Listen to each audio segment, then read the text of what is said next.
हाँ जी, जितनी बात हमने की अभी छोड़ दीजिए स्कूलिंग पीरियड को, अभी सशरीर बात करते हैं।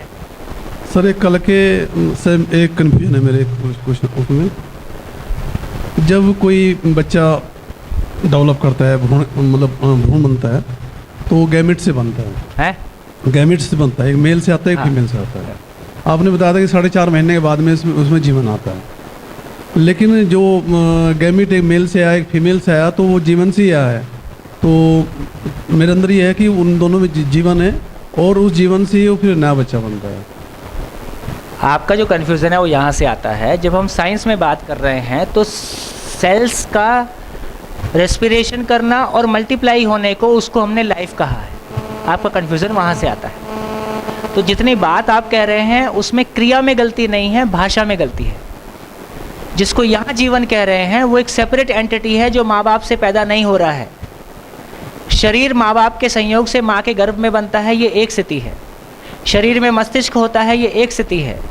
जिस क्षण में मस्तिष्क इस स्थिति में हो जाता है कि वो जीवन के संकेतों को ग्रहण कर सके, उसका प्रसारण शरीर पे कर सके, उस क्षण वो जीवन उस शरीर को चला सकता है। लगभग ये स्थिति 4.5 महीने में बन जाती है, तब वो जीवन उस शरीर को चलाना शुरू करता है। तो जीवन शब्द से हमारा 2 बार कंडीशनिंग आ रहा है।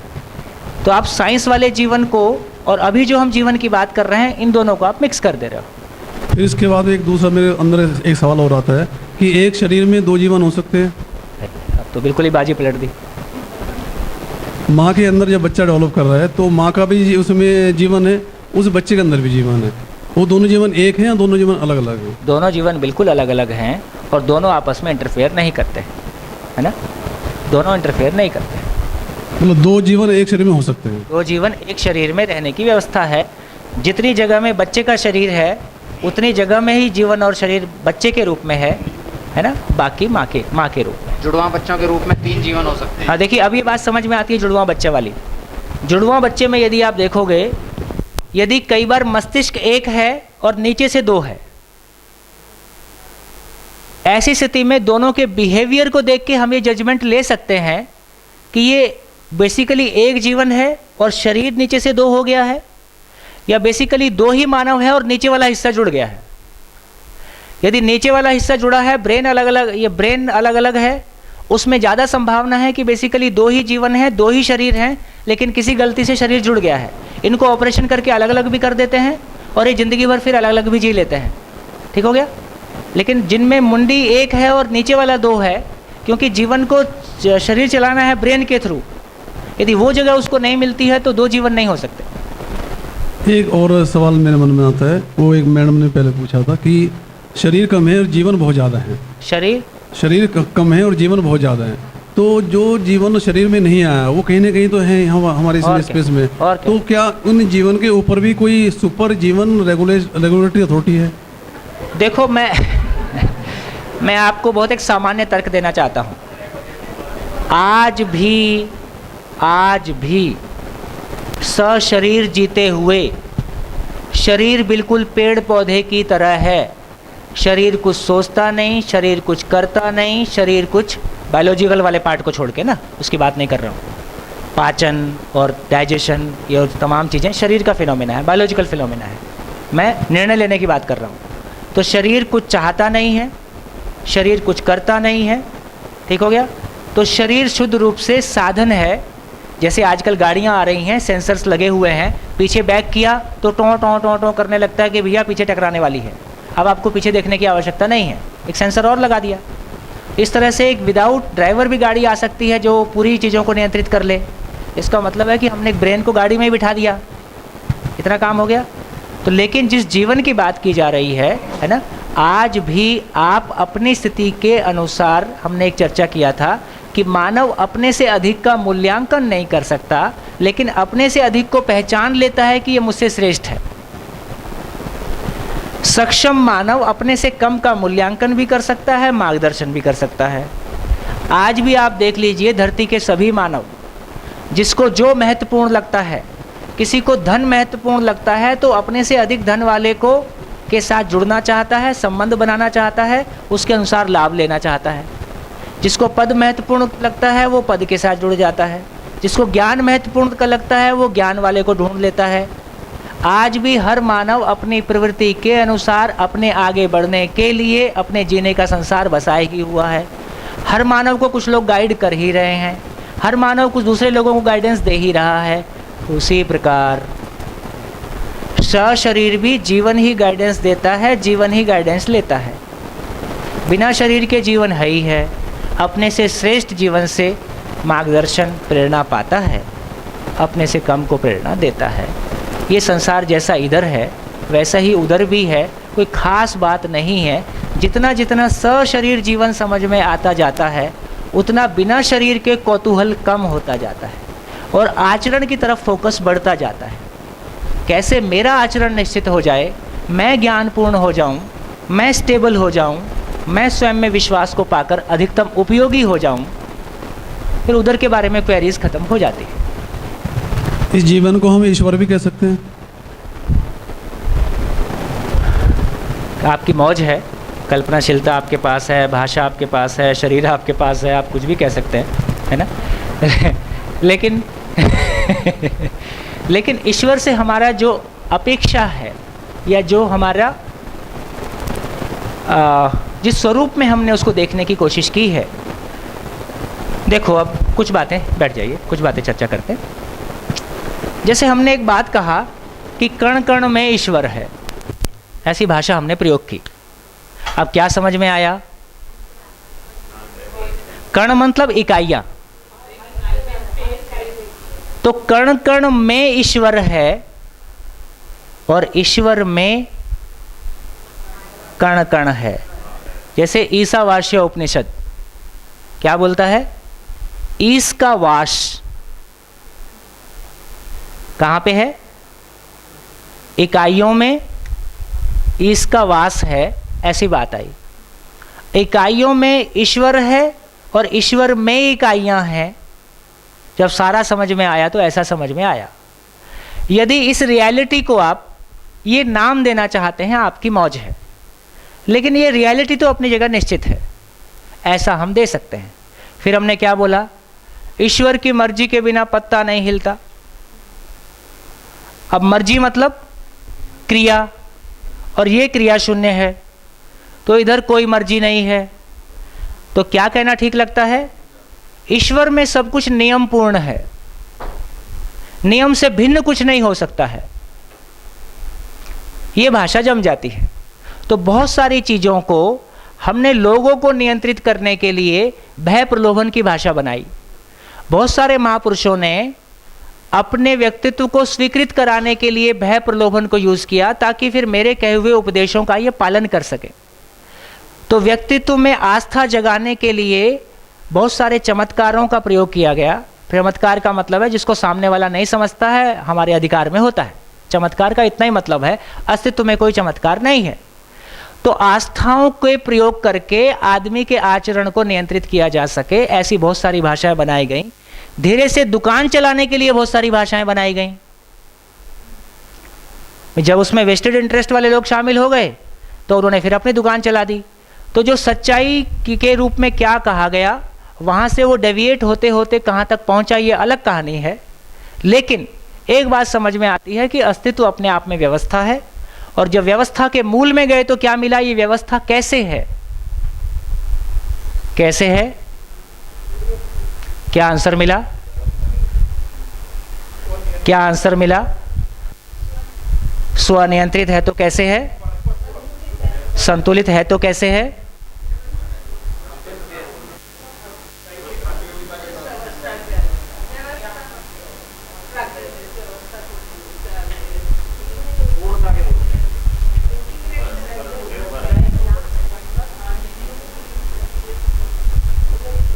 फिर से बोलता हूं, देखिए, यदि पूरे शिविर को हम देखें तो हम इतना ही शिफ्ट कर रहे हैं, शरीर मानकर प्रिय हित लाभ में जीना, इसमें स्वयं में अव्यवस्था, बड़े में अव्यवस्था, हम स्वयं को मानव के रूप में पहचान सकें, न्याय धर्म सत्य के साथ जी सकें। कुल इतनी शिफ्टिंग है पूरे शिविर में। 7 दिन में कुल इतना कहने की कोशिश हुई है। फिर हमने न्याय धर्म सत्य को समझा था। अभी हमने संबंध को शरीर के आधार पर पहचाना है। संबंध को कैसे पहचानना है? संबंध को कैसे पहचानना है? व्यवस्था के अर्थ में। तो संबंध, पूरी कायनात अपने आप में एक व्यवस्था है। मैं इस पूरी व्यवस्था को समझता हूं तो अपनी भूमिका स्पष्ट होती है। वो जो मेरी भूमिका स्पष्ट होती है, मैं उसका निर्वाह कर पाता हूं तो न्याय है। हम बोल रहे हैं ना यार, हर व्यक्ति कोई पर्पस लेके पैदा हुआ है, हर व्यक्ति का होने का कोई पर्पस है। यदि इसी भाषा को पकड़ लें, अस्तित्व में हर इकाई के होने का कोई पर्पस है, उस पर्पस को पहचान लेना ज्ञान है, उसको जी लेना न्याय है। इतनी बात कह रहे। तो ये जी तो लें, लेकिन मैं कैसे पहचानूं कि ये अपने आप में व्यवस्था है? ये व्यवस्था जैसी है ऐसा कैसे है? ये व्यवस्थित क्यों है? किसने इस सबको व्यवस्थित कर दिया, या कैसे ये व्यवस्थित हो गया? हाँ, तो हम यहां आके उस महिमा को समझ रहे हैं कि ये ऐसी कोई महिमा संपन्न, कोई एक महिमा जो स्वयं में असीम है, व्यापक है, क्रियाशून्य है, पारदर्शी है, अखंड है, पारगामी है। इसमें कुछ कम अधिक किया नहीं जा सकता, इसमें कुछ जोड़ा नहीं जा सकता, घटाया नहीं जा सकता, किसी भी प्रकार से प्रभावित किया नहीं जा सकता। कोई ताकत नहीं है इस अस्तित्व में जो इस व्यापक में, इस स्पेस में कोई भी छेड़छाड़ करे। ये अप्रभावित वस्तु है, इसलिए कहा कि ये पूर्ण वस्तु है। हम पूर्ण क्यों नहीं हैं? हम प्रभावित हो जाते हैं।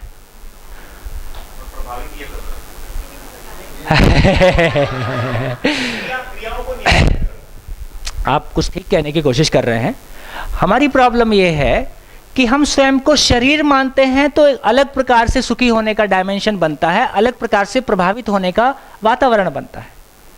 जब मैं अपने होने के स्वरूप को पहचानता हूं तो पता चलता है कि मैं जीवन हूं और मेरी आवश्यकता अलग है, जो इधर से पूरी होती है कि शरीर से पूरी होती है।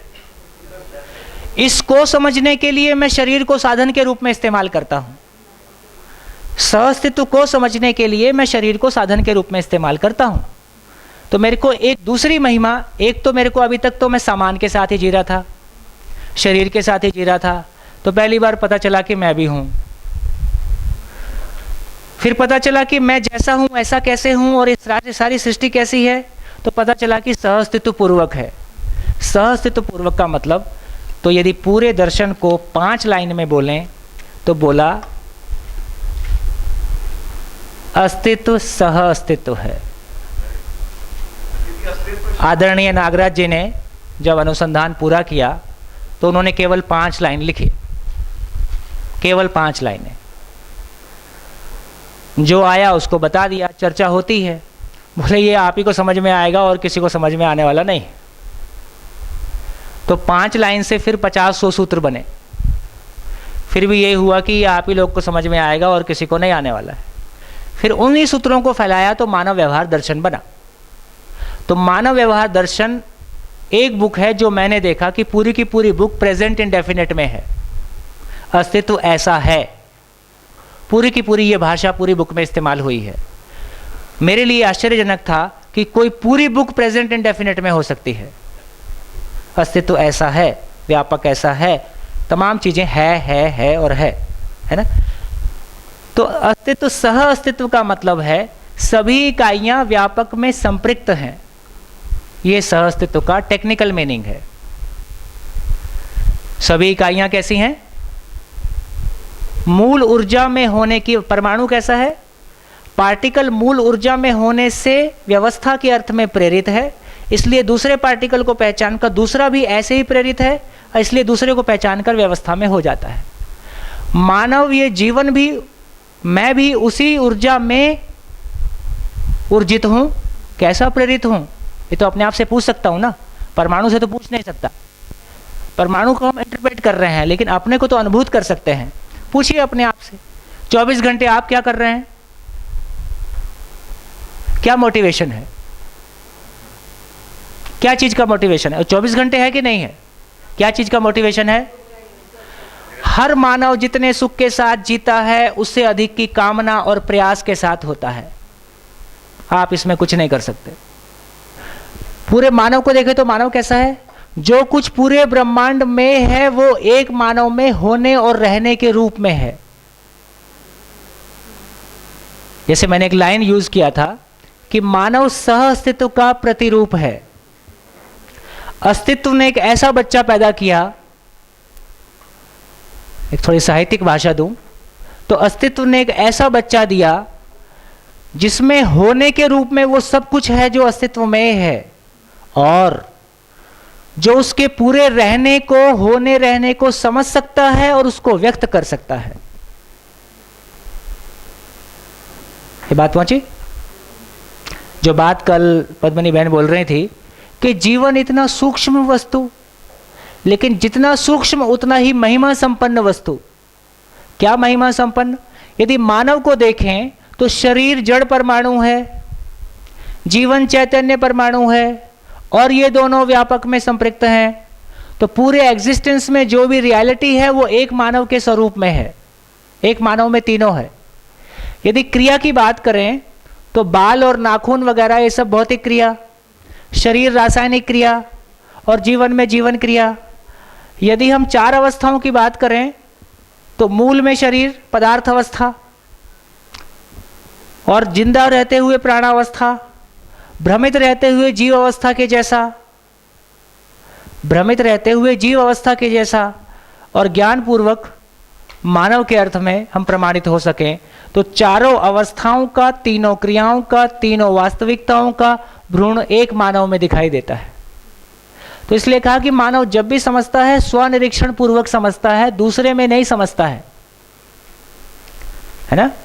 जैसे अभी हम खगोल की बात कर रहे हैं तो कुछ जुड़ता है हमसे, नहीं जुड़ता ऐसा नहीं है, पर उधर जब खगोल में देखने जाते हैं तो वो जीवन वाला पक्ष छूट जाता है, और मानव के आचरण को तो जीवन के साथ में जीना है। तो कोई चीज मिलती है, सिमिलैरिटी क्या मिलती है कि मूल में जो सब एटॉमिक पार्टिकल है उसकी महिमा और उसका फैलाव के रूप में हमको कुछ व्यवस्था का स्वरूप दिखाई देता है। मैं वापस आ जाता हूं कि जितनी भी इकाइयां हैं, चाहे जड़ है चैतन्य है, वो मूल रूप में व्यापक में ऊर्जित है। उस इकाई की पात्रता अनुसार व्यापक व्यक्त है। इकाई और मूल ऊर्जा के सह अस्तित्व में कोई प्रभाव व्यक्त है जिसको हम अलग अलग स्वरूप में पहचानते हैं। फिर कहा कि अस्तित्व सह अस्तित्व है, तो अस्तित्व में विकास क्रम है। विकास क्रम कह रहे हैं कि जितने प्रकार के परमाणु बनते हैं, ये जो परमाणुओं की यात्रा है, परमाणु बनने की यात्रा है, और इस क्रम में जीवन के होने की भी यात्रा है, इसको बोल रहे हैं कि ये विकास क्रम है। फिर बोल रहे हैं कि अस्तित्व में विकास है। विकास की जब बात कर रहे हैं तो बेसिकली कह रहे हैं कि ये जीवन नाम की इकाई भी उपलब्ध हो गया। फिर उसके बाद कह रहे हैं कि जागृति क्रम है। जागृति क्रम का मतलब है स्वयं को शरीर मान के जीता है और मानव होने के लिए प्रयासरत रहता है, इसको बोला जागृति क्रम। और किसी पॉइंट पे कहा कि जागृति है, मानव पूर्ण हो गया। तो अस्तित्व सह अस्तित्व है, अस्तित्व में विकास क्रम है, अस्तित्व में विकास है, अस्तित्व में जागृति क्रम है, अस्तित्व में जागृति है। कुल फैलाव इतना है? हाँ,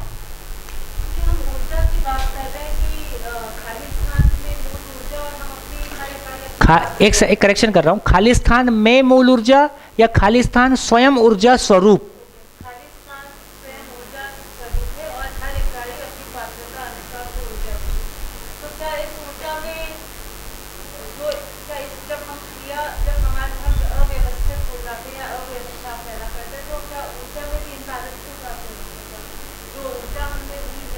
उस ऊर्जा में, हाँ,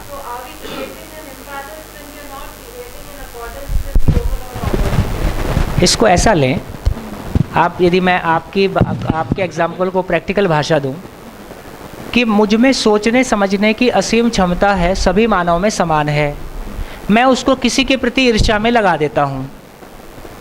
अब इससे उससे ऊर्जा में कोई कमी आती है क्या? ऊर्जा में तो कमी नहीं आती, लेकिन मन वृत्ति के साथ अलाइंड नहीं होता, वृत्ति चित्त के साथ अलाइंड नहीं होता, मतलब हार्मनी नहीं होता। इससे मैं उसको दुख के रूप में फील करता हूँ। तो बेसिकली हमारी ही अपनी बल और शक्तियों में जो संगीतीकरण है, तो बल में संगीतीकरण सुख है और शक्तियाँ मतलब जो व्यक्त होता है, जैसे आशा विचार इच्छा शक्ति है, आस्वादन तुलन स्थिति है। तो एक तो मेरा स्टेट ऑफ, जब स्थिति कह रहे हैं तो स्टेट ऑफ माइंड कह रहे हैं, तो स्थिति में आपस में हार्मनी हो जाए, ये स्टेट ऑफ माइंड में एक जिसको कह रहे हैं सुख शांति संतोष आनंद। और व्यवहार में प्रमाणित होने के लिए शक्तियों में संगीतीकरण की आवश्यकता है। तो व्यवहार, यदि शक्तियों में संगीत बन गया तो व्यवहार प्रमाणित हो गया, न्याय प्रमाणित हो गया, व्यवस्था प्रमाणित हो गई। और बल में संगीत है तो स्वयं में एक जिसको कहना चाहिए सुख शांति संतोष आनंद का स्टेट ऑफ माइंड बना रहा। तो बेसिकली बल ही शक्ति के रूप में व्यक्त होता है। तो जिसको हम इम्बैलेंस कह रहे हैं वो इतना ही है कि होने के रूप में तो शक्ति घटता नहीं है, लेकिन उसमें हार्मनी ना होने की वजह से अपने में डिप्रेसिव, जैसा डिप्रेसिव फील होता है या तमाम जितने भी प्रकार के नकारात्मक एक्सप्रेशन है उससे हम गुजरते हैं। यानी आप पूरा कर लीजिए पहले। अगर मैं अपने आप को इकाई मानूं तो मेरा उद्देश्य ये नहीं है कि मैं और अपनी ऊर्जा लेने की पात्रता बढ़ाऊं, पर मेरा एम ये है कि जो ऊर्जा की पात्रता है मुझ में उसको ठीक दिशा में लगाऊं। हाँ जी बिल्कुल। तो अभी यदि हम इस लेवल पे यदि बात करें, मन, वृत्ति, चित्त, बुद्धि और इसको मध्यांश को बोल रहे हैं आत्मा। ये आत्मा शब्द लिखने के बाद मेरे को अटकना पड़ता है क्योंकि आत्मा शब्द के साथ हमारा पुराना कंडीशनिंग है ना। तो यदि देखें और इसके नीचे शरीर, स्ट्रक्चर कैसा है? जागृत व्यक्ति हो या भ्रमित व्यक्ति हो, मन ही शरीर को चलाएगा। तो मन शरीर को चलाता है, वृत्ति मन को चलाता है, चित्त वृत्ति को चलाता है, बुद्धि चित्त को चलाता है और अंततः आत्मा बुद्धि को चलाता है। ये हुआ फाइनल अलाइनमेंट। वर्तमान स्थिति कैसी है? बुद्धि और आत्मा चुप है। एक थोड़ा सा मिसकंसेप्शन है कि आत्मा तो हमेशा पूर्ण है ना। ऐसा नहीं है। पूर्ण होता, और हमने क्या बोला, भ्रम का बादल उसको ढके हुए है, ज्ञान पूर्वक ये भ्रम का बादल हट जाएगा तो आत्मा व्यक्त हो जाएगा। इस तरह की एक भाषा दिखाई मिलती है। अब इसमें यदि तर्क लगा दो तो इसका मतलब आत्मा पूर्ण है और भ्रम के बादल ने उसको ढक रखा है, इसका मतलब भ्रम का बादल आत्मा से ज़्यादा ताकतवर है, ज्ञान से ज़्यादा ताकतवर है, मतलब भ्रम ज्ञान से अधिक ताकतवर हो गया। ये गलत हो गया, ये गलत हो गया। तो भ्रमित मानव में आत्मा है, क्रिया रूप में है, ज्ञान की प्यास के रूप में है, ज्ञान संपन्न नहीं है। ये स्थिति है। जब ये ज्ञान संपन्न नहीं है तो ये बुद्धि में समझ को उपलब्ध नहीं कराता। जब बुद्धि में समझ नहीं है तो बुद्धि चुप है। लेकिन नीचे का जितना संसार है, मन वृत्ति और चित्त, ये मन वृत्ति चित्त का संसार, ये संसार से प्रभावित रहता है, संसार के अनुसार चलता है। लेकिन जब ये संसार के अनुसार चलता है, बुद्धि इसको समर्थन नहीं देता क्योंकि वो एग्जिस्टेंशियल नहीं है, प्रकृति सहज नहीं है। तो चित्त और बुद्धि के बीच में जो द्वंद्व है, इसका नाम असंतोष है, जो चित्त में प्रभाव के रूप में मिलता है। और वही चित्त और वृत्ति में असंतोष, चित्त और वृत्ति के बीच में कन्फ्लिक्ट है। मैं कुछ करना चाहता हूँ, मैं कार लेना चाहता हूँ, घर वाले कहते हैं क्या ज़रूरत है, क्यों चाहिए तुमको? तो मेरी किसी इच्छा में चूँकि बाहरी प्रभाव है, मेरे को पहचान के लिए एक गाड़ी चाहिए, उस पहचान में मेरे चित्त का समर्थन नहीं है या मेरे बुद्धि का समर्थन नहीं है, और उसी के परिप्रेक्ष्य में परिवार का समर्थन नहीं है, तो ये कन्फ्लिक्ट हो गया। अब जो आप बात कर रहे थे पात्रता बढ़ाने वाला काम, तो मन की एक निश्चित स्थिति है।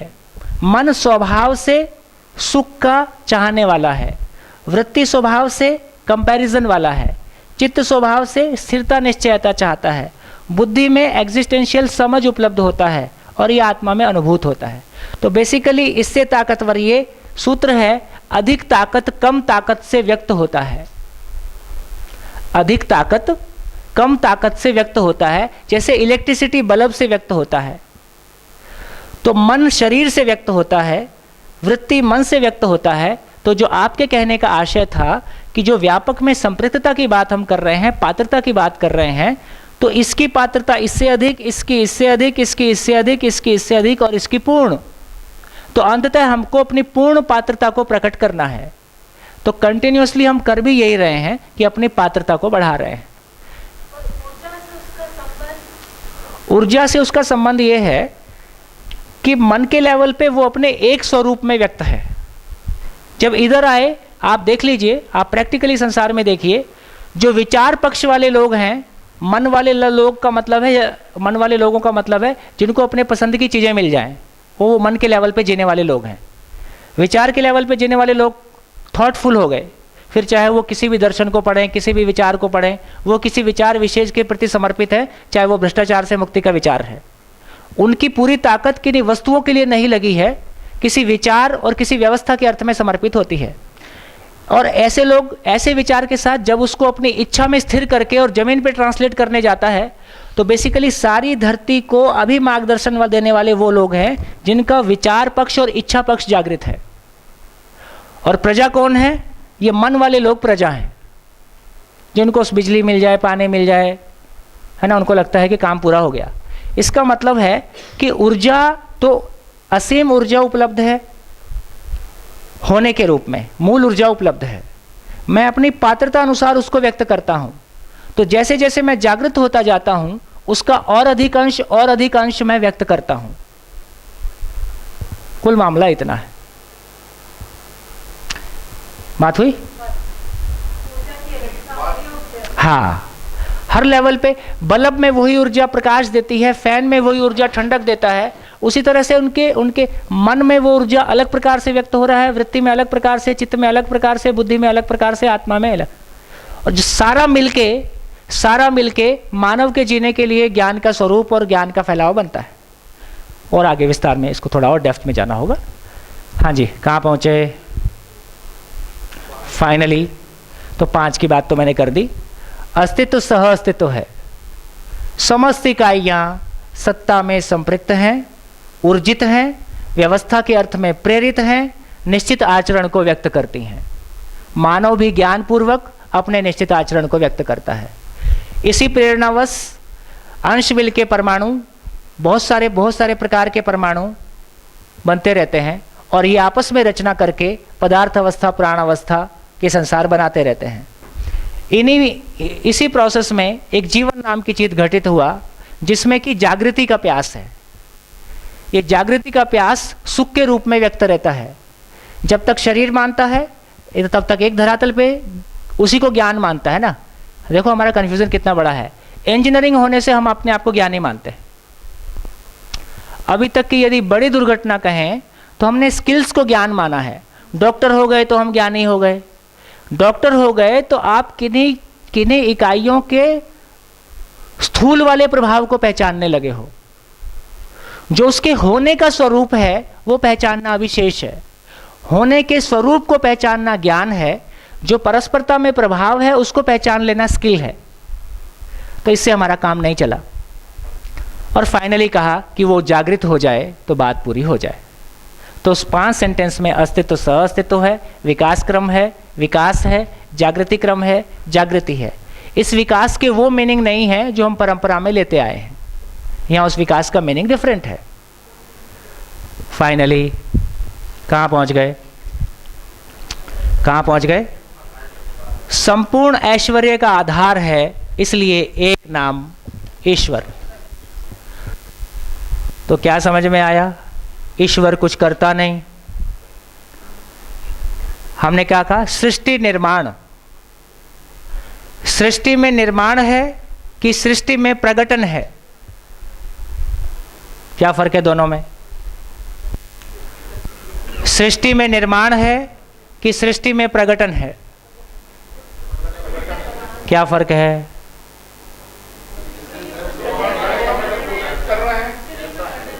हाँ, जब निर्माण है तो कोई निर्माण करने वाला चाहिए। जब निर्माण करने वाले की बात करते हैं तो ईश्वर कर्ता पद में आ गया। ईश्वर के बारे कह रहे हैं कि क्रिया शून्य है। ईश्वर करता है कि ईश्वर में सब कुछ होता है? वो करता कुछ नहीं है, उसके होने मात्र से सब होता है ना। देखो वही महिमा ज्ञानी पुरुष की धीरे धीरे हो जाती है, उसका बोलते हैं प्रेजेंस ही काम करता है, ऐसा एक हमारा आस्था है ना। तो धीरे धीरे वो सारे एट्रीब्यूट्स जो व्यापक में हैं, वही एट्रीब्यूट्स मानव की अपेक्षा के रूप में व्यक्त हैं। व्यापक पारदर्शी है तो मानव में पारदर्शिता की अपेक्षा है। मनीष भाई इधर से आप बहुत व्यापक में घुस गए। ट्रांसपेरेंट करो भाई सब कुछ। मानव में ट्रांसपेरेंसी की नेचुरल चाहत है, मुझसे कुछ भी ना छुपाया जाए। जैसे ही बच्चों को बोल देते हैं जाओ बड़ों की बात है, गाली देते हुए चले जाते हैं, पता है तुम क्या बात करोगे। स्वीकार नहीं है कि आप कुछ छुपाओ किसी से कुछ। तो बेसिकली व्यापक ट्रांसपेरेंट है, मैं व्यापक में संपृक्त हूं, व्यापक और मेरे सह अस्तित्व में वही प्रभाव ट्रांसपेरेंसी की चाहत के रूप में व्यक्त है।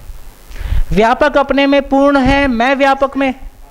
हम देखते हैं आरटीआई व्यवस्था के लेवल पे पारदर्शिता देखते हैं।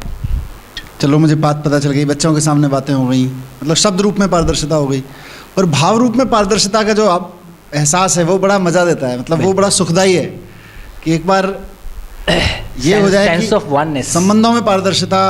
हाँ, वो सेंस ऑफ वननेस उसका चरम है फिर उस पारदर्शिता का, कि जैसे ही भाव रूप में पारदर्शिता का समझ में आने लगती है कि यहाँ भी पारदर्शिता है, कोई दिक्कत नहीं है, जो कहा जा रहा है वही है, या जो अपनेपन का विस्तार, अपनेपन की स्वीकृति, वो बहुत जबरदस्त आनंददायक स्थिति होती है। देखिए जिंदा रहने के धरातल पर भी हमारी अपेक्षा वही पारदर्शिता की है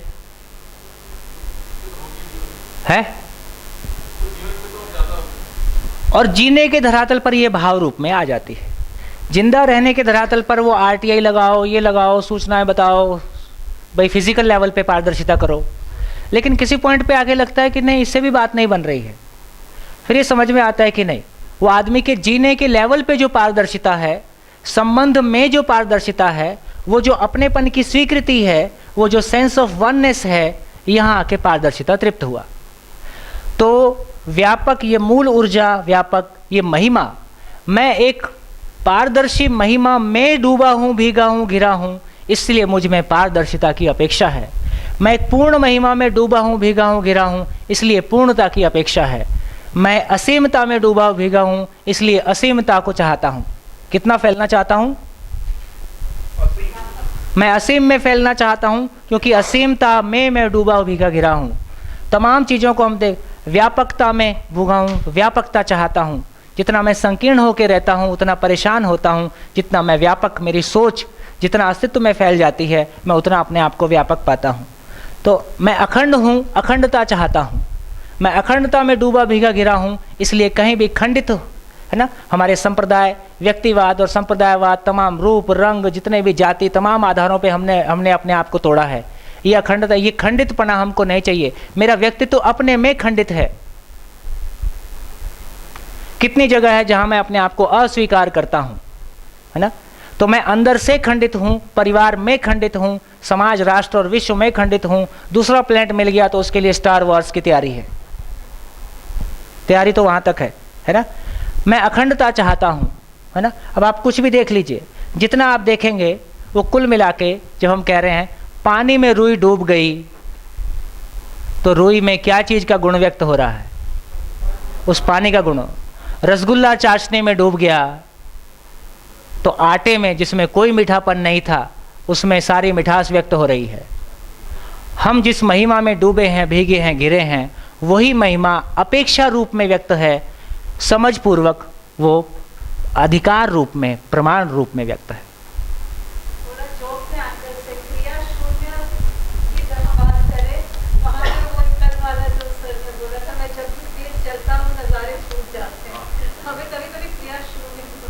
हाँ, क्रिया शून्य का मतलब है स्वभाव गति में होना। स्वभाव गति में होना, स्वभाव गति में होते हैं तो हमारी चीज़ के साथ में न्याय कर पाते हैं। एक और बहुत बड़ा जो हमारा ध्यान दिलाएगा, एक बहुत भारी कॉन्सेप्ट है कि जैसे ब्रह्म शब्द कहाँ से आया। ब्रह्म का मतलब है कि ये कोई फैली हुई वस्तु है, इसलिए एक नाम ब्रह्म है। बोले ब्रह्म से सब कुछ पैदा हुआ। सुना है कि नहीं सुना है? सुना है तो थोड़ा हाँ तो बोला करो। ब्रह्म से सब कुछ पैदा हुआ, इसका कोई प्रमाण है? इसका मतलब परमाणु ब्रह्म से निकला, व्यापक से परमाणु निकला, व्यापक से जीवन निकला, व्यापक से चारों अवस्थाएं निकली, ऐसा उसका मतलब हुआ। लेकिन ऐसा कोई प्रमाण नहीं मिलता। तो दो चीज़ें शाश्वत हैं, पार्टिकल्स का होना, एटम्स का होना शाश्वत है, वो कहीं से आया नहीं है, व्यापक कहीं से आया नहीं है, दोनों सहअस्तित्व में हैं। तो ब्रह्म से सब कुछ है कि ब्रह्म में सब कुछ है, इतना ही शिफ्ट है। तो ब्रह्म से नहीं है, ब्रह्म में सब कुछ है और उससे बाहर निकलने की कोई गुंजाइश नहीं है। ठीक हो गया? इस रूप में हम देखते हैं कि सह अस्तित्व अस्तित्व सह अस्तित्व है, सह अस्तित्व नित्य वर्तमान है, सह अस्तित्व नित्य प्रभावी है, सह अस्तित्व नित्य प्रगटनशील है, जिसका प्रमाण 4 अवस्थाएं हैं। इनको समझने वाला मानव है, इनको समझाने वाला शिक्षक है, सभी समझ जाएं इसके लिए व्यवस्थापक है, उसके लिए शिक्षा विभाग है, उसके लिए मंत्री जी हैं।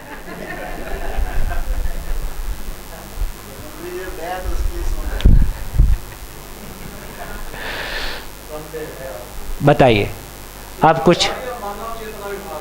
हाँ, ऐसा कर देंगे तो ज़्यादा अच्छा है। बोलिए। मेरी ओर से चैप्टर पूरा ठीक हो गया। तो कहाँ पहुँचे?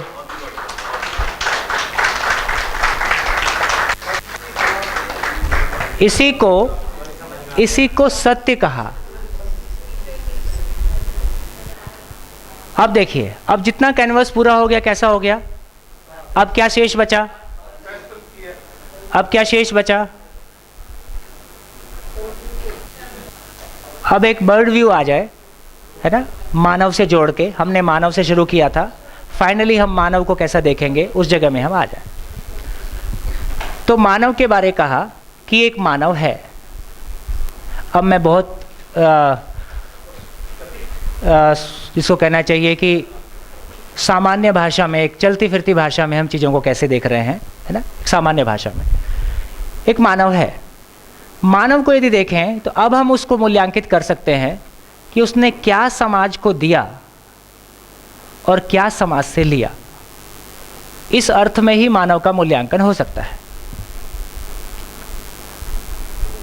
तो कुछ लोग हैं जो अपनी आवश्यकताओं को नहीं पहचान पाते और किसी तरह से रोग आके अपनी आवश्यकताओं को पूरा करते हैं। जो अपनी आवश्यकताओं को नहीं पहचान पाते और किसी तरह से रोग आके अपनी आवश्यकता पूरी करते हैं और रोते गाते ज़िंदगी पूरा होती है। कुछ लोग हैं जो अपनी आवश्यकताओं को नहीं पहचानते और इनकी आवश्यकताएं बहुत बड़ी हुई हैं।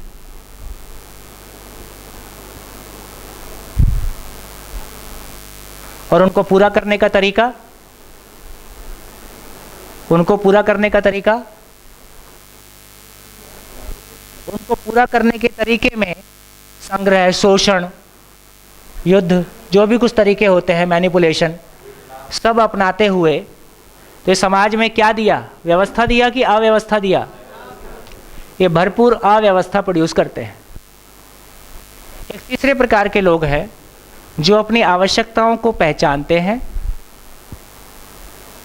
बिना मानव प्रकृति का शोषण किए उसको अपने परिवार को समाधान और परिवार में समाधान और समृद्धि के साथ में जीते हैं। कुछ और लोग हैं जो अपनी परिवार की आवश्यकताओं को पहचानते हैं, समाज में सभी भय से मुक्त हो सकें, भय मुक्त समाज के अर्थ में अपना तन मन धन लगाते हैं। कुछ और हैं जिनकी आवश्यकताएं और सुनिश्चित हो जाती हैं, वो धरती पे चारों अवस्थाओं में संतुलन हो, इस अर्थ में अपना तन मन धन लगाते हैं, है ना, जिसको कहा दिव्यता, जिसको कहा सह अस्तित्व प्रमाणित होना। तो समाधान और समृद्धि, भय मुक्त समाज, समाज के अर्थ में, और कुल मिला के चारों अवस्थाओं में संतुलन प्रमाणित हो जाए। इस पहले वाले दो मानव को क्या बोलें? शरीर के लेवल पे जीते हुए। तो मैंने शुरू में कैटेगरी बनाई थी, पहले वाले मानव को कहा पशु मानव, दूसरे को कहा राक्षस मानव, तीसरे को कहा मानव, इसको कहा देव मानव, इसको कहा दिव्य मानव। अधिकतम जनसंख्या अभी हम कहाँ पाते हैं? अधिकतम जनसंख्या कहाँ पाते हैं? पशु। उससे कम? उससे कम कितने हैं आपके आसपास? हाँ,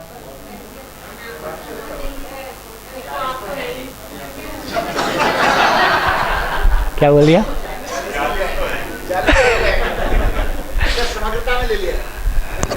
आपने अपने को अकेले को बोलते तो कोई मानता नहीं, तो 40 बोलने से कम यहाँ कोई विरोध करने वाला नहीं है। गुड। तो सभा कैसे चलती है ये आपको पता है। अब देखिए, अब आगे क्या हुआ? ये मानव के रूप में तो हमेशा नहीं रहेगा। दानव तो यह बन ही गया। शरीर एक दिन छूटेगा, शरीर एक दिन कितनी अच्छी घटना है। आप कल्पना करो, आदमी का शरीर छूटता, यदि ना छूटता होता और 1000-10,000 साल आदमी जी लेता तो ये संसार कैसा होता। कोई आदमी कितना ही राक्षस क्यों ना हो, पर कितनी सुखद स्थिति है कि एक दिन शरीर छूटता है, उससे कभी तो मुक्ति मिलेगी।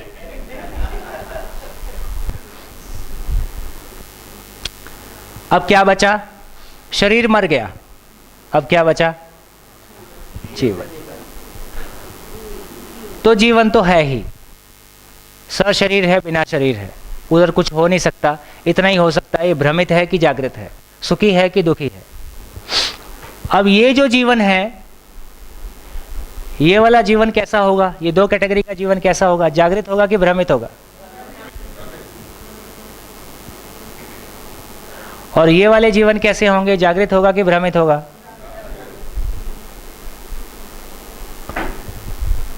हाँ जी, कुछ लोग भूत प्रेतों से मिलना चाहते थे, हाथ उठाए, हाथ उठाए। गले मिलना चाहेंगे, हाथ मिलाएंगे? तो जोर से हाथ उठाइए पहले एक बार, तब तो मिलवाऊंगा। तो कृपया आईना देखें।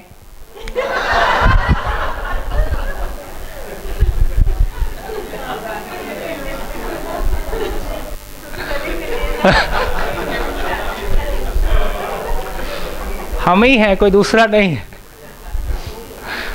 तो भ्रमित मानव ही भ्रमित जीवन ही भूत प्रेत की संज्ञा में है। लेकिन हमारे परिवार के लोग चाहे भ्रमित क्यों ना हो, शरीर छोड़ने के बाद अपने परिवार को किसी तरह से नुकसान पहुंचाने की नहीं सोचते हैं। इसलिए उनको हमने एक अलग कैटेगरी में रखा है, पितर। पितर, श्राद्ध। इसलिए श्राद्ध का मतलब क्या है? वो जीवन जिनके पास शरीर नहीं है, उनके प्रति हम श्रद्धा को अर्पित करते हैं, ये श्राद्ध है। ऐसा ही है, जीवन तो है ही है। अब जिन देशों में परंपरा नहीं है, वहाँ इसकी आवश्यकता भी नहीं है। जैसे हमारे यहाँ दिवाली होती है, सारे भाई कहीं रहते हों, दिवाली को बिना बुलाए घर में आ जाते हैं। ये पिछले 20 साल की परंपरा है, और ऐसी अपेक्षा बनी रहती है कि घर जाना है, और दूसरे से भी अपेक्षा बनी रहती है कि उसको भी आना है, क्योंकि हमारी स्वीकृति है। जिन देशों में ये स्वीकृति नहीं है, वहाँ ऐसे किसी श्राद्ध की आवश्यकता भी नहीं है, क्योंकि उन जीवनों को ऐसी कोई अपेक्षा भी नहीं, क्योंकि अपेक्षा हमारी ही जगाई हुई है कि भाई हम ऐसा करेंगे। किसी पॉइंट के बाद हम तय कर लेते हैं, गया में पिंडदान कर देते हैं। गया से हो? ओहो ओहो, अब समझ में आया। गुड। एक बार वहाँ पिंडदान करने के बाद फिर हम मान लेते हैं कि अब वो दूसरा शरीर ले लेगा, आगे चला जाएगा, अब उसको श्राद्ध अर्पित करने की श्रद्धा के लिए जरूरत नहीं। ये जागृत जीवन ही देवी देवता है। ये सशरीर रहते हुए भी समाज में व्यवस्था के अर्थ में काम करते हैं, और शरीर छूटने के बाद भी व्यवस्था के अर्थ में प्रेरणा देते हैं, है ना। इसमें कोई रहस्य की बात नहीं है। काम की बात कितनी समझ में आई? जीवन है ही है, शरीर के साथ शरीर के बिना, इसमें कोई झंझट नहीं है। अब जीवन ही भ्रमित होता है, जीवन ही जागृत होता है। इस अर्थ में उसको हमने एक संज्ञा दी है, इस क्वालिटी को एक नाम दे दिया, इस क्वालिटी एक नाम दे दिया, आचरण के अनुरूप उसको कोई नाम दे दिया। किसी परंपरा में इसको क्या, वो पीर पैगंबर और बहुत सारी चीज़ों के नाम अलग अलग परंपराओं ने अलग अलग तरीके से पहचाना है, किसी ने नहीं भी पहचाना है, ऐसा भी हो ही सकता है। तो मूल बात इतनी है कि जीवन है और किस तरह से वो एक काम करता है। ईश्वर हो गया, देवी देवता हो गया, भूत प्रेत हो गया, पितर हो गया, अब क्या बचा? मानव तो हो गया, एक शब्द बचा, भगवान। भगवान शब्द की हमारी अलग अलग कंडीशनिंग है, वही हुई। भगवान शब्द को हम दोनों तरफ यूज़ करते हैं। हे भगवान मेरे को सद्बुद्धि देना, इसका मतलब है वो इकाई है। तो भगवान शब्द को हमने व्यापक के सेंस में भी यूज़ किया है, भगवान शब्द को हमने इकाई वाले सेंस में भी यूज़ किया है। अब लेकिन रियलिटी के रूप में एक बात तो हमको समझ में आते हैं कि व्यापक इकाई हो सकता है क्या? इकाई व्यापक हो सकता है क्या? इकाई व्यापक नहीं हो सकता, व्यापक इकाई नहीं हो सकता। व्यापक में इकाइयां हैं, संपृक्त हैं, इससे भिन्न कुछ नहीं हो सकता। ये बात समझ में आई। तो ईश्वर शब्द ज़्यादा इधर ठीक लगता है, क्योंकि ईश्वर शब्द से जो सेंस आता है व्यापकता का सेंस अधिक है। लेकिन भगवान शब्द की जो बनावट है उसको आप देखें, जैसे भगवान, पहलवान,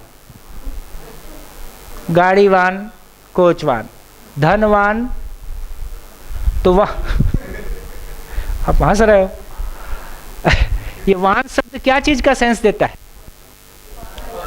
अथॉरिटी का सेंस देता है, अधिकार संपन्नता का सेंस देता है। अधिकार संपन्नता अपने आप में क्रिया है। तो बेसिकली भगवान शब्द को दिव्यता की जगह में रखना ज़्यादा उचित लगता है। भगवान का मतलब है जिसने अपने पूरे भाग को पा लिया हो, अस्तित्व में अपने पूरे हिस्से को पा लिया हो, वो भगवान। नर से नारायण होने की कल्पनाएं हमने की हैं, अपेक्षाएं हमने की हैं। तो भगवान का मतलब जिसने अपने पूरे भाग को पा लिया हो। मानव का पूरा भाग अस्तित्व में क्या है? देखिए, स्वयं को शरीर मानते हुए हमारा हिस्सा क्या है? स्वयं को शरीर मानते हुए मेरा भाग क्या है? प्रॉपर्टी में झगड़ा होता है ना। जब स्वयं को शरीर मानता हूं तो प्रॉपर्टी को अपना हिस्सा मानता हूं। जब स्वयं को मानव के रूप में पहचानता हूं तब मेरा हिस्सा क्या हुआ? न्याय, धर्म, सत्य, संपूर्ण को समझना। तो संपूर्ण को समझना ही मेरा हिस्सा है। इसी अर्थ में मैं इस धरती पे उपलब्ध हूं। तो जिसने संपूर्ण को समझ लिया वो भगवान। जिसने अपने पूरे भाग को पा लिया बोले बहुत भाग्यवान है। क्या भाग है? संपूर्ण को समझना ही भाग्यवान होना है ना। तो जिसने संपूर्ण को समझकर संपूर्ण को व्यक्त कर पाया, उस अर्थ में चारों अवस्थाओं में संतुलन को प्रमाणित कर पाया, अपनी दिव्यता को प्रमाणित कर पाया, उनको हम इस श्रेणी में रख सकते हैं। तो इस शब्द को हम इस जगह में रख सकते हैं। धन्यवाद, नमस्कार आप सभी को।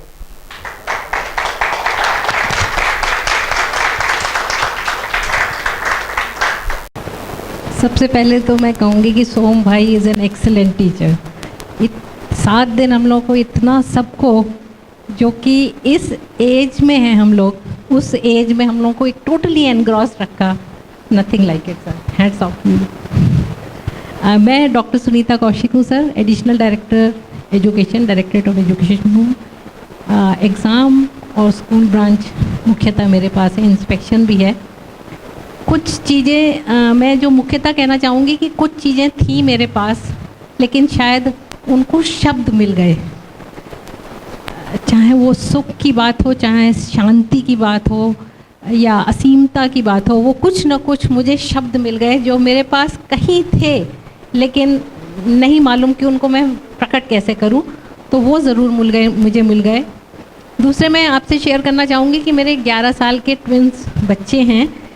कई बार मैंने इस शिविर के दौरान ये महसूस किया कि शायद वर्क प्रेशर में मैं उनके साथ अनफेयर रही हूँ अपने बिहेवियर में, तो वो सर्टनली सुधारना चाहूँगी।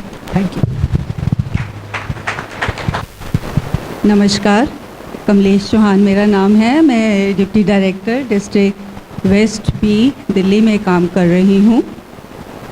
मैं जो आज बात करने जा रही हूँ वो 14 तारीख से स्टार्ट होती है। सोम भाई ने 14 तारीख को दिल्ली में कहा था कि जॉब में ज़िंदगी चल के आई है। सर, उसी बात से 14 तारीख से एक उथल पुथल थी मन में कि सर ने कैसे कहा, इसका मतलब क्या है ज़िंदगी, क्या है जीवन, मैं क्या, स्वनियंत्रण, जो शब्द वहाँ सुने थे वो उथल पुथल तो मचा गए थे। और यहाँ आने के बाद 7 दिन में रोज़ एक एक परत उतरती गई है और जो कंसेप्ट है वो क्लियर होती चली गई है। और आज इस दिन 7 दिन के बाद इस निष्कर्ष पे मैं निकल रही हूँ, मैं व्यक्तिगत तौर पे बात कर सकती हूँ कि बिना शिविर में आए हुए आप ये बात को नहीं समझ सकते हैं।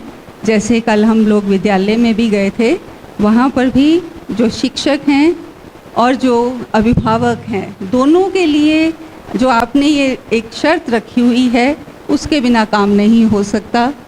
समझना, इकट्ठे बैठकर एक दूसरे के संबंधों को समझना वो बहुत ज़रूरी है और वो शिविर के बिना नहीं हो सकता। Thank you. मैं अनीता सेतिया, डायरेक्टर SCRT। यहाँ पर जब हम आए थे आज से 7 दिन पहले, तो सबसे ज़्यादा जो चीज़ अभिभूत हुई थी यहाँ का वातावरण। बहुत ही प्रकृति के पास, मैंने ज़िंदगी में कभी कोई गांव नहीं देखा था, तो यहाँ के पेड़, यहाँ के सब कुछ देख के ऐसे लगा था कि कुछ अधूरी प्यास पूरी हो गई, आते ही लग गया था।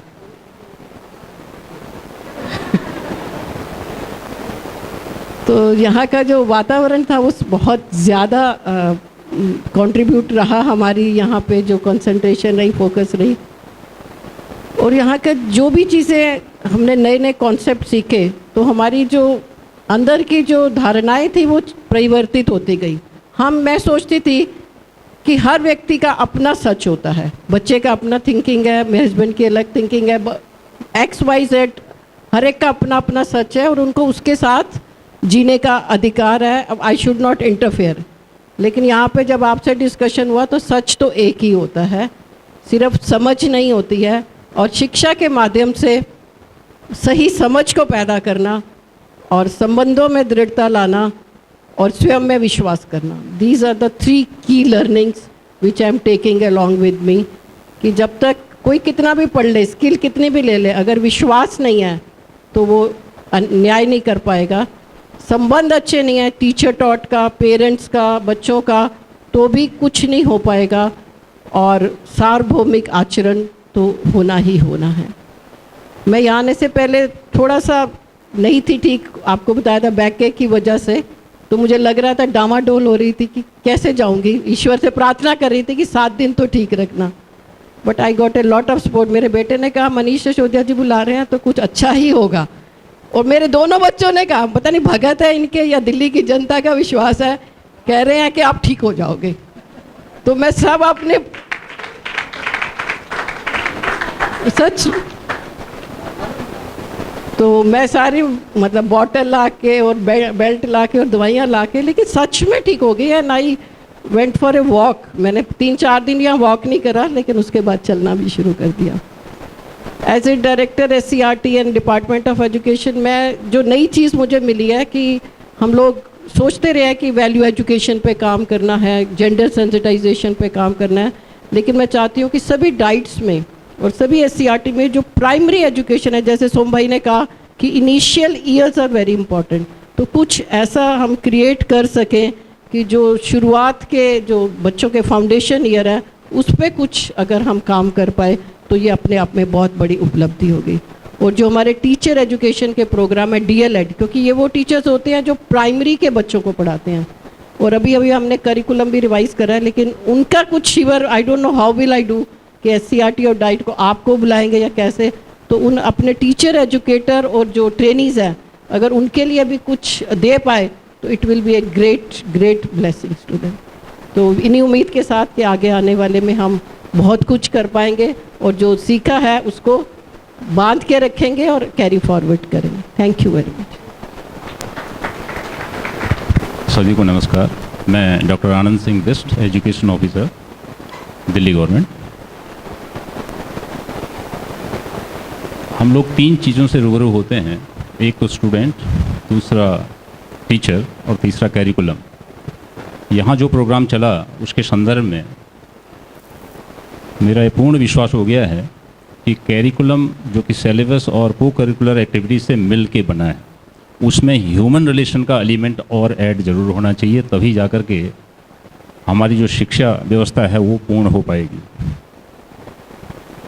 दूसरा, जहाँ तक टीचर का सवाल है, आपने कहा था कि टीचर विभाग का एक पायलट है, और मैंने कुछ पिछले मार्च के महीने में 5-7 सब्जेक्ट्स में कई टीचर्स के साथ मीटिंग करी इनफॉर्मल, और मैंने ये पाया कि वो मेहनत करने के लिए तैयार हैं, पढ़ाने के लिए तैयार हैं, लेकिन एक ही एलिमेंट उनके साथ मिसिंग है और वो है मोटिवेशन, नथिंग एल्स। और मोटिवेशन उन लोगों के द्वारा जो स्वयं मोटिवेटेड हों। यहाँ से कई चीज़ें मुझे सीखने को मिली, और मेरा जो हॉरिजन है, मेंटल हॉरिजन काफ़ी बड़ा है। कुछ क्लासों में जैसे हम स्कूल का इंस्ट्रक्शन करते हैं, 2 शब्द से केवल बात को समझाना चाहूँगा कि एक तो सस्टेनेबल डेवलपमेंट, सतत पोषी की विकास कहते हैं, 7th क्लास से स्टार्ट होता है और सिविल सर्विस तक में इसको पूछा जाता है। हमारे टीचर उसको पढ़ा देते हैं, बच्चे रट लेते हैं, एग्जाम में नंबर पा लेते हैं, लेकिन जिस तरीके से आपने किस प्रकार नेचर के साथ हमारा संबंध है और हमें उसको प्रिजर्व करना चाहिए, इस एस्पेक्ट में अगर उसी सस्टेनेबल डेवलपमेंट को पढ़ाना शुरू कर दें स्कूल्स, तो मैं सोचता हूँ कि वो अपना तो उत्थान करेंगे ही करेंगे, प्रकृति के साथ संतुलन बनाने में अपने सहायक सिद्ध होंगे। रही बात मैं यहाँ से जाके क्या करूँगा, जो भी प्रोग्राम अभी तक किए हैं, एडमिनिस्ट्रेशन के हों या दूसरे हैं, तो हम अपने सबॉर्डिनेट्स को, प्रिंसिपल्स को, टीचर को केवल जो ऑफिशियल प्रोसीजर्स हैं उसके बारे में बताते रहे हैं। अब उन्हें ह्यूमन रिलेशन के बारे में बताने की बहुत ज़रूरत है, ताकि एडमिनिस्ट्रेशन अपने आप ठीक हो जाएगा। Thank you very much. मैं Vinay Bhushan, additional director, education department, Delhi government. ऐसे तो मैं पहले से भी जानता क्या था, मैं सुनता ही रहा हूँ, पढ़ता ही रहा हूँ कि शरीर और आत्मा अलग अलग चीज़ें हैं, लेकिन हमेशा कन्फ्यूजन ही रहा, हम हमेशा शरीर में ही जीते रहे। और मैं ये नहीं कह सकता कि अब हम शरीर से अलग जीते हैं, लेकिन कंसेप्चुअली जो इस बार मेरे को समझ आया, शरीर और जीवन दोनों का मैकेनिज्म, और इतने मैथमेटिकल ढंग से आपने सब चीज़ों को इतना क्लियर कर दिया, समझो कि हमें एड्रेस मिल गया, कि आपने हमें प्रॉपर एड्रेस दे दिया। अब ट्रेन हम खोजे, तरीके हम ढूंढे, लेकिन हमारा सीधा कि हमें जाना कहाँ है। अब सब चीज़ें हम, जैसे सबसे बड़ी बात है कि जो मैं समझ पाया हूँ कि संबंध को हम हमेशा शारीरिक तौर पर ही समझते रहे हैं, लेकिन अब समझ में आया कि संबंध बेसिकली धर्म न्याय के अर्थ में संबंध है। उसके नीचे जो भी संबंध है करप्टेड ही रहेगा, हमेशा ही बेकार रहेगा। तो उस ढंग से अब संबंध समझ में आया है, उस ढंग से अब जैसे हमने इस बीच में जितना हमने सीखा है, पूरे व्यवस्था में अपने आप को इस ढंग से देखना हमारे लिए इतनी क्लैरिटी आई है कि आगे हमारे लिए हमें लगता है कि रास्ता एकदम क्लियर है, और हमें ट्रेन कहीं ना कहीं से मिल जाएगा, एड्रेस पता लग गया है।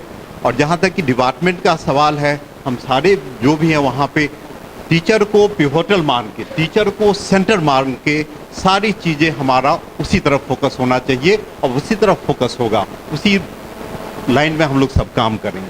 धन्यवाद। सबको नमस्कार। मैं विनीता शंकर। मैं अपने आप को सबसे पहले विद्यार्थी समझती हूँ। जीवन में किसी में भी कोई बहुत अच्छे गुण होते हैं, तो मुझे लगता है ये गुण मेरे अंदर ज़रूर आने चाहिए, और ये सीखने के लिए मुझे कभी भी कमी नहीं लगती है कि सीखने को इतने सारे लोगों के पास बहुत कुछ है। सोम भाई यहाँ आके, आपको सुन के, और यहाँ आपके और यहाँ बहुत सारे हमारे साथी भाई और बहन जो बैठे हैं, इनके पारस्परिक संबंध को देखते हुए मुझे पूरा विश्वास है कि मैं भी ये सब सीख के बदल जाऊंगी। Thank you so much. Good afternoon, everyone. I am Dr. Namrata Dhiman, Project Director, Yuva School Life Skill Program at SERT. There has been a paradigm shift in my thought process. This shiver has shifted my whole purpose of life towards pursuit of happiness. For me, it is like drink deep or do not taste the Persian wine. So I would like to go through all the materials provided once I reach back home, because for me, it is just the beginning in this pursuit of happiness. For past 2 days, in fact, I'm trying to rediscover myself through my own inner being. School Life Skill Program, I have tried to inculcate life skills and value education in children, but this program has given me a new insight that it is not to be done in isolation, and it is not about life skills, but rather celebration of life through mutual cooperation and propagating the mutual relationship all through the humanity. Thank you very much. सभी को नमस्कार। मेरा नाम पूनम विरमानी, मैं SCRT में अभी OSD deputed हूँ। वैसे मैं वाइस प्रिंसिपल हूँ डायरेक्टरेट ऑफ एजुकेशन में। तो मेरी एक, जब से वाइस प्रिंसिपल थे तब से एक पीड़ा रही है कि छोटे बच्चों को देखकर कि ऐसा लगता था कि कब इनके लिए हम ऐसा माहौल दे पाएंगे कि ये खुशी से स्कूल आए, और उनकी ज़िंदगी एक दिन कर कर निकलती जा रही है और हम कुछ नहीं कर पा रहे हैं। तो वो एक मार्ग मिल गया है, वो एक कैनवस बड़ा हो गया है जहाँ पे समाधान नज़र आ रहे हैं। तो थैंक यू वेरी मच सोम भाई जी, and thank you Manish ji जिन्होंने हमें ये मौका दिया। और दूसरी चीज़ जो मैंने यहाँ से लेके जानी है वो ये कि इंटेंट अपना हमेशा साफ रखें और बता दें, दूसरे को पता हो कि हम किस इंटेंट से काम करें, तो उससे बहुत सहूलियत होती है। और संबंधों में जो परस्परता बढ़ती है उससे वो एक लेसन और हम सुदृढ़ हो गया है हमारा। और एक और बात जो इम्पोर्टेंट है कि अपनी योग्यता में निरंतर वृद्धि की कोशिश रहेगी, ताकि उसी जीने के धरातल पर हम अपने आप को जांच पाएँ। और आजकल क्योंकि मैं SCRT में ट्रेनिंग्स वगैरह में इन्वॉल्व रहती हूँ, टीचर्स की और प्रिंसिपल्स की भी, तो कहीं ना कहीं रिफ्लेक्शंस के माध्यम से हम उनसे बात करते हैं, तो वहाँ पर इस रिफ्लेक्शन का भी हम बात उनसे ज़रूर करेंगे ताकि यही चीज़ आगे उनके स्कूलों में जाए और वो वहाँ का वातावरण जो है वो बदल सके। और बहुत ही जो सुंदर बात, जो एक बात यहाँ से मैं लेके जा रही हूँ वो ये कि सोम जी ने बताया था कि हर विद्यालय में परिवार और प्रत्येक परिवार में विद्यालय बनाना है, उसी की कोशिश रहेगी। धन्यवाद। सभी को नमस्कार। मैं Ravindra Sharma, deputy education officer KT branch, headquarter Delhi.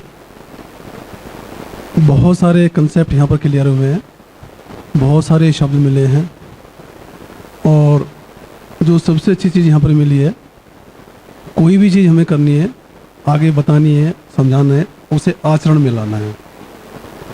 हम यहाँ 1 हफ्ते से हैं, यहाँ पर जो भी हमें बताई जा रही है वो सब यहाँ पर आचरण में है, नीचे से लगा के ऊपर तक। मैंने यहाँ देखा कोई किसी को काम भी नहीं बता रहे हैं, सब काम ऑटोमेटिक हो रहा है, सब दिल से कर रहे हैं, मन से कर रहे हैं।